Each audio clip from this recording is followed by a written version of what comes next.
देखा सीजन भी चला था और एगो गाना बड़ा आप लोग प्यार रही गाना के 250 मिलियन पार हो गई हो गाना। और गाना है बाबू अरे की बढ़ गई पीरा पिया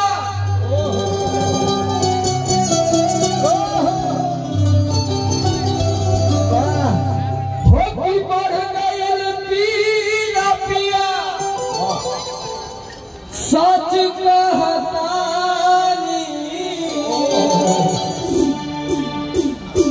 ये सीजन में चुएला भैया चुएला कि ना चला और कि जैसे चुए महुआ राजा चुए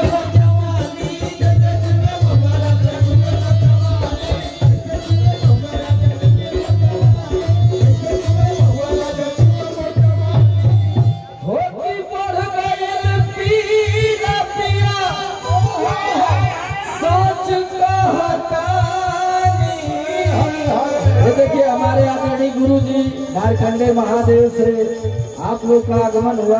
इस मंच के माध्यम से स्वागत है, अभिनंदन है। हमारे लालू गुरु जी, मुन्ना गुरु जी, ऐसे ही महादेव की कृपा बनी रहे, सब लोग स्वस्थ रहे, मस्त रहे। लव यू गुरु जी।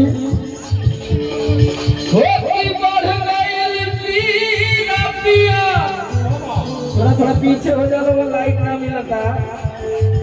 सच कहता अरे कि जैसे चूहे महुआ राजा चूहे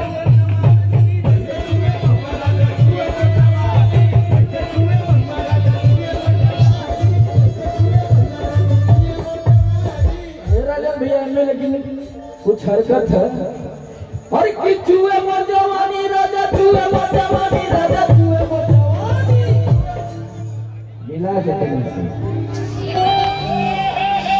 हो कि चूहे मर जवानी अरे चूहे मोर जवानी कि हाय रे गरमिया छोड़ाए दे मनवानी, हाय रे गरमिया छोड़ाए दे मनवानी, हाय रे गरमिया छोड़ाए दे मनवानी, हाय रे गरमिया छोड़ाए दे मनवानी।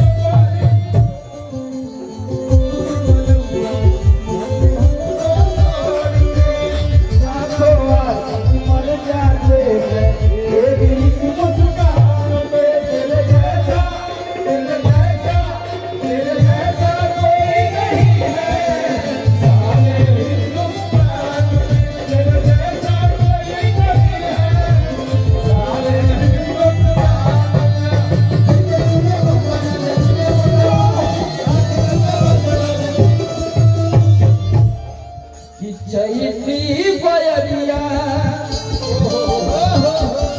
मचैले बात बाही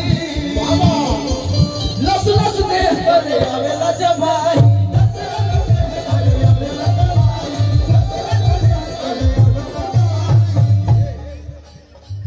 हो कि कैसे जाके दुख अपा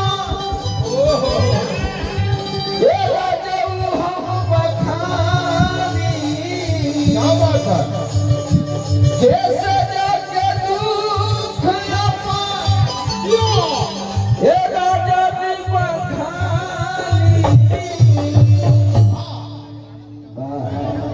कि जैसे चूहे महुआ राजा चूहे मोर जवानी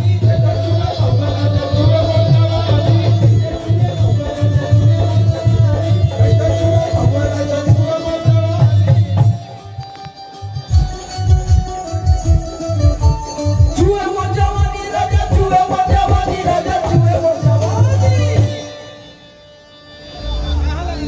तनी एक बार हाथ उठा के भैया, कलाकार बहुत लोग बा और एगो गाना और हम गौले रहनी, बड़ा प्यारा शादी ब्याह हमें बजा था।